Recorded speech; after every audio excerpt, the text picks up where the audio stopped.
وبارك عليكما وجمع بينكما على خير. قال يا سماما وارتباهي على مر العصور،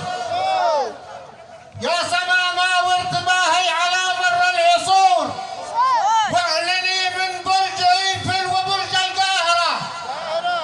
ارسنا الرابع مخيم على ساحة ودور، كل دار وكل صاحب تسلى خاطره،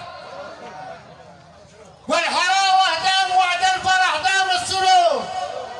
كل واحد يجعل الله امور الصابرة، بان جبي كل صقر ارتفع بين الصقور، بالرياحين الطرية وما نادرة،